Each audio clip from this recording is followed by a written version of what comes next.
Criminal যারা আছে তারা ফাঁসি চাই আমরা।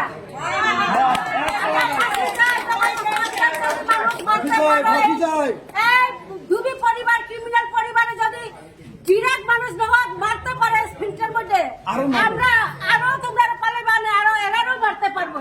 গতকাল আমরা পপ্পু অজয় কি বন্ধন করো উত্তম পপ্পু অজয় অজিত এই চারজনকে আমরা ফাঁসি চাই। পালই চা বাগানে একদল দুষ্কৃতীর আক্রমণে হত এক ব্যক্তি। কঠোর শাস্তির দাবি সহ এলাকায় শান্তি সম্প্রীতি বজায় রাখতে বিষ্ণুপ্রিয়া মণিপুরী ও চা জনজাতির যৌথ সভা। পালই চা বাগান ম্যানেজার সহ প্রশাসনের কাছে আর্থিক সাহায্যের দাবি। বিগত 2 এপ্রিল পালই চা বাগানে একদল দুষ্কৃতীর হামলায় গুরুতর আহত হন বিভু সিনহা নামের এক ব্যক্তি। ঘটনার পর স্থানীয় সহ পরিবার পরিজনরা তাকে উদ্ধার করে শিলচর মেডিকেল কলেজ ও হাসপাতালে প্রেরণ করেন এবং চিকিৎসারত অবস্থায় বিগত 9 এপ্রিল মেডিকেল কলেজের আইসিইউতে শেষ নিঃশ্বাস ত্যাগ করেন বিভু সিনহা। এদিকে এই ঘটনার বিবরণ জানিয়ে ধলাই থানায় একটি মামলা রুজু হয়। মামলার পরিপ্রেক্ষিতে পুলিশ উত্তম দুবে ও অজিত দুবে নামের 2 ব্যক্তিকে গ্রেপ্তার করে হাজতে পড়েছে। এদিকে আজ অর্থাৎ রবিবার দুপুরে পালই চা বাগানের নাচগড়ে দোষীদের কঠোর শাস্তির দাবি সহ বিভু সিনহার পরিবারকে আর্থিক অনুদান প্রদানের দাবিতে বিষ্ণুপ্রিয়া মণিপুরী ও চা জনজাতি সম্প্রদায়ের মধ্যে যৌথ সভা অনুষ্ঠিত হয়। পালই বাগানের ডেপুটি ম্যানেজার বেদব্রত রায়ের পৌরোহিত্যে আয়োজিত সভায় উভয় সম্প্রদায়ের বিশিষ্ট জনেরা সংগঠিত কাণ্ডের তীব্র ভাষায় নিন্দা ও ধিক্কার জানান। জানা যায় একদল দুষ্কৃতী মুখে কালা কাপড় বেঁধে 2 দিন আগে চা জনজাতি সম্প্রদায়ের লোকেদের উপর হামলাও করে। এহেন পরিস্থিতি সামাল দিতে মূলত এই যৌথ সভার আয়োজন করা হয়, যাতে উভয় সম্প্রদায়ের মধ্যে শান্তি এবং সম্প্রীতি অক্ষুণ্ণ থাকে। এদিকে সবার পক্ষ থেকে পালই চা বাগান ম্যানেজারের কাছে বিভু সিনহার পরিবারকে আর্থিক অনুদানের দাবি জানিয়ে একটি স্মারকপত্র তুলে দেওয়া হয়। এদিনের সভায় বিশিষ্টজনদের মধ্যে উপস্থিত থেকে বক্তব্য রাখেন বাগান লেবার পঞ্চায়েত সভাপতি মণিলাল গৌড়, কৃষ্ণচন্দ্র মিশ্র, ইরাবন্ত সিনহা, কমলাকান্ত সিনহা, প্রভাত সিনহা, বিজয় কৃষ্ণ পাণ্ডে, শঙ্কমণি সিনহা, অসিত সিনহা প্রমুখ। 9:30টার সময় বিভু সিনহা তার ঘরে ঘুমন্ত অবস্থায় ছিল। তখন অজিত তার ঘর থেকে ডাকিয়া তারা বাইরে বার করিয়া ওই ওদের ঘরের কিনারেই মানে একটা বটগাছ আছে ওখানে নিয়ে ওকে মারধর করে অজিত এবং তার 3 নম্বর ভাই। তারপরে খবরটা শুনে আমরা ফট করে আমরা কাটাগাল থেকে এলাম, দেখতে পাই যে বিভু সিনহা ওখানে ফ্লেট। তখনই আমি অ্যাম্বুলেন্স করে ওকে হসপিটাল নিয়ে যাই। হসপিটালে যা কিছু ফটো আছে সব আমার কাছেই আছে। এরপরে আইসিইউতে ওকে অ্যাডমিট করা হয়। অ্যাডমিট করার পরে ডাক্তারে যে বললো যে বাঁচার চান্স খুবই কম। অনেক ডাক্তারকে আমি রিকোয়েস্ট করে জীবনজ্যোতির একজন হেড অফ দ্য ডিপার্টমেন্ট ওকেও আমরা হায়ার করে আনলাম। দেখে করে লাস্ট মুহূর্তে 9 তারিখে বিভু সিনহা 6টার সময় বিকেল 6টায় মারা যায়। এটাই আমার অনুরোধ যে প্রশাসনের কাছে এবং সরকারের কাছে যে আমরা সব জনসাধারণ দাবি একটা রাখছি যে এই যে ঘটনাটা যে ঘটেছে কেউ যদি রাগ করে থাকে তাহলে এরকম মারা তো উচিত নাই। যারা করেছে এদেরকে উচিত শাস্তি দেওয়ার আমি দাবি জানাই। এখন আমি শুনছি কি 2 জন তারা জেলে আছে আরও 2 জন বোধহয় ফারার। উত্তম আর অজিত এই 2 জন আছে এখন পাপ্পু আর অজয় এই 2 জন বাকি আছে।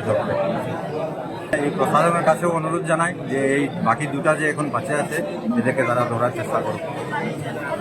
আজকে এখানে মিটিং করার উদ্দেশ্য হইল যে গত পরশুদিন কাটাখাল ক্রস করে পালই বাগানের দিকে আসার সময় একটা পুল থাকে, ব্রিজ আছে, ওই ব্রিজটা পার হয়ে 3 জন যুবক ওরা মুখ চোখ বাঁধে এই পালইর বাসিন্দা 3 জনকে ওরা পিটাপিটি করছে।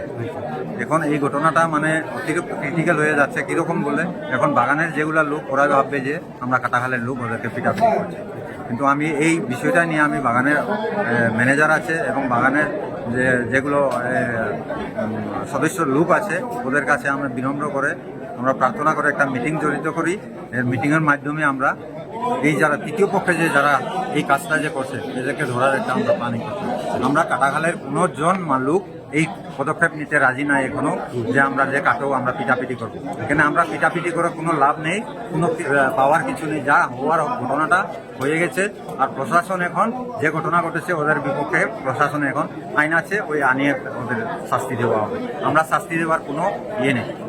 এখন কাটাখাল এবং এই পালই বাগানের দুই পক্ষ এখানে উপস্থিত আছে, বিচারও চলছে যে কি করলে যাতে এই তৃতীয় পক্ষের যে লোকটা আছে, কোন লোকে এই ইয়েটা করছে, এটা আমরা ধরার একটু ইয়েতে নিচ্ছি। আর আরেকটা দাবি ছিল যে বাগানের ম্যানেজারকে এখন যে ভিতরে ঘুষি না, ওর যে মানে মিসেস এবং তার 3টা বাচ্চা, এই বাচ্চাগুলো এখানে উপস্থিত আছে। এদের এখন এত গার্জিয়ান তো নাই, এখন এদের কি চলাফেরা যে খাওয়া দাওয়া কেমনে হবে, ওইটা নিয়ে আমরা এই বাগানের সাহেবের কাছে আমরা অনুরোধ একটা আরি, ওদের যাতে একটা সাহায্য যদি হয়ে যায় তাহলে আমরা অনেক খুশি হব। বাগানবাসীরাও কাটাখালের সবাই, যে জিনিসটা ঘটে গেছে সেদিন 9 তারিখ বা তার আগে, এটা খুব লজ্জাজনক ব্যাপার। এখন সবচেয়ে বড় অসুবিধা যেটা হচ্ছে, যে যাওয়ার তো সে নেই, সে চলেই গেছে। এখন সবচেয়ে বড় ব্যাপার হচ্ছে তাদের পরিবার, এই ছোট ছোট 3টা বাচ্চা। আর এটা একটা দুসরা বাত হচ্ছে, এই যে থার্ড পার্টি যেটা আপনারা সবাই বলছেন, যে বাগানবাসীদের ধরে মারামারি পিটাপিটি, যে যাওয়ার তো সে চলেই গেছে। দেখেন, এখন ব্যাপার হচ্ছে আমার ওই থার্ড পার্টিকে অনুরোধ এবং সবার কাছে এটাই অনুরোধ, যে এইসব মারামারি করে কি প্রতিফল হয় সেটা তো দেখলেন, একটা মানুষ আজকে নেই আমাদের মধ্যে। তো আমার সবার কাছে এটাই অনুরোধ যে এইসব না করে আমরা সবচেয়ে ভালো হবে আমরা এই পরিবারের পাশে এই বিপদের সময় দাঁড়াই। মারামারি করে তো কোনো ফায়দা নেই। আর আপনাদের যেটা অনুরোধ, এই পরিবারের প্রতি দেখশুন রাখা, এটা রাখা। আজকে আমাদের যে বড় ম্যানেজার সাহেব উনি নেই, উনি কলকাতা গেছেন হেড অফিসের কাজে, ওনাকে আসতে দিন, তারপরে এটা নিয়ে আলোচনা হবে। এটা গৌরব ঘুমাই আসলাম 10:30টার সময় হঠাৎ ডেক হয়ে গেছে, ছোট ভাই মেডিকেলে গেছে, আমিও গেলাম। আমি মেডিকেল ছিলাম। পরের দিন বিটিপির সেক্রেটারি মুন্না গেল, মুন্নার লগে লাড্ডুও গেছে, আরেকটা ছেলে গেছে তাজু। লাড্ডুয়ে আর তাজুয়ে কোনো কিছু কই নাই। এই মুন্নাই যে আমার যে রিবুর যে বৌরে কইল বলে ট্রিটমেন্টের লাগি যত টাকা লাগুক আমি ব্যবস্থা করে দিই। তো মুন্নার এত মানে এই কেসটা ইনভলভ কিরকম। আর ফার্স্টে তোমার বাগানে তোমার ঘরের দ্বারে ডেড বডি রাখিয়া তুমি ভালো মানুষ তারা থানায় নিয়া, হ্যাঁ, কেস ক্রসিং কেস দিছে। আর হসপিটালে নিয়ে ব্যান্ডেজ উন্ডেজ করিয়া তার পক্ষ থাকিয়া তুমি ক্রস কেস দিছো। এটা বিজেপি সেক্রেটারি কর্তৃক বলি, ডেড বডি তোমার ঘরের সামনে রয়েছে আর তুমি ভালো মানুষ হয়ে গেছো থানা। আবার মেডিকেলে গিয়া কই যে টাকা পয়সা কত লাগে আমি লাইন করি। এটা বিজেপির সেক্রেটারি মানে বক্তব্যটা আমি মানে কইয়া দিলাম আজকে সুতা সাহেবের। কিন্তু দীর্ঘ যাবত আমরা ছোট থাকি এখানে নাচ করে আসলাম, অনেক যাত্রা দেখলাম। বাগানের সঙ্গে আমাদের কাটাহালের এত রিলেশনশিপ ভালো, আমরা একদম বায়াচারির মতো আমরা চলতেছি।